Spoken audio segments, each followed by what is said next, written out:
The Minister for Education has the call. Thank you, sir. Moments ago, the Leader of the Opposition told this House and the people of South Australia that the Labor Party has a vision, a $500 million plus hydrogen job plan.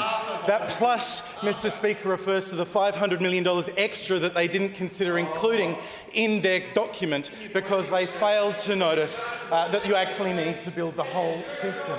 It also said that they had an education policy, an education agenda, because they knew the children were the future and they know that they deserve better than they've had under COVID. And it's been a difficult time under COVID. Sir, at the last election, the Liberal Party took a very substantial education policy to the election. It included reforms that were groundbreaking in early childhood literacy and are seeing groundbreaking results. They included the transition of Year 7 into high school, the most significant structural reform to our public education system in generations, and indeed, sir, that is on track to be a remarkable success. And already the pilot schools that have been doing it have been reporting outstanding improvements and well-being and academic results from their kids. We had a broad suite of policy measures, indeed, that we have delivered, and the results are there for all to see. I encourage members interested to have a look at my brief from yesterday and the question from the day before. I'll outline some of those. But the Leader of the Opposition has made a claim that I don't think is entirely accurate, sir.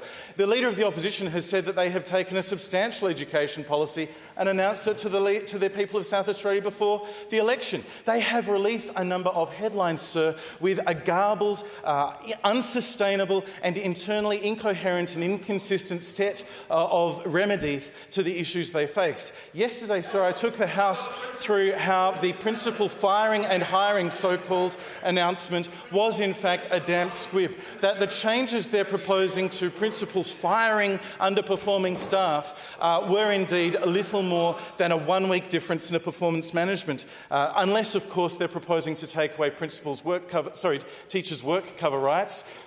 I don't know if that's part of the policy. If it is, I invite them to say so. Indeed, they then also said that they're going to give principals the right to hire people without intrusion from head office. What that means,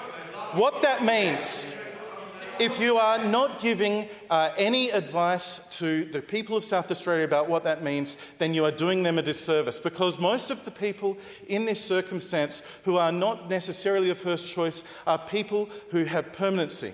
People who are permanent teachers. And permanency is something the Labor Party says it's valued, because another part of their policy says they will increase permanency rates by 10%, from 80% of the workforce to 90% of the teaching workforce. What does it say? The member for Right says that's not what it says. Let's talk about it. A Malinowskis Labor government will increase the percentage of permanent teachers by at least 10%, is the quote from the document. But Order. The member for Right wants to take the percentage of permanent teachers when they were in office, maybe, and increase that by 10%. That's up to him to explain. Nevertheless, when you give somebody permanency, that means they have a right to then stay in a job. And so if they are exercising a right of return from a country school, that means they have to be found a school.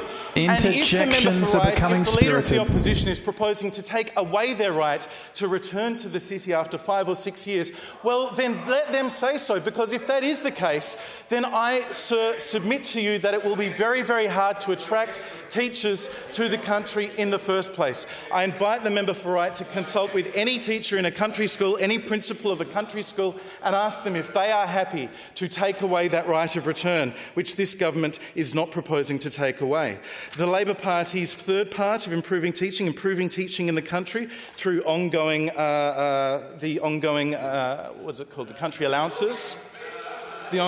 country allowances. And I note that the department is already extending that incentive to teachers working in their 6th to 8th year in country zone 4 and 5 schools. Subject specialist teachers teaching subject specialists. A Malinowskis Labor government will create a workforce plan. Fantastic. And that is sitting alongside the Royal Commission, which will deliver all of their child protection reforms, because the member for Right and the Deputy Leader of the Opposition, or whoever is writing the education policy for Labor, has not got the gumption to come up with the detail of how to actually deliver on their headlines. They've got the headlines, they've market-tested the headlines, they've done the focus groups, they don't know how to deliver. That makes their policy utterly insubstantial, uncosted and bordering on worthless, sir. I welcome them to the debate graduates. I welcome them to the new position of having stuff to say about education. I now invite them to do a moment's research on the matter. Hear, hear.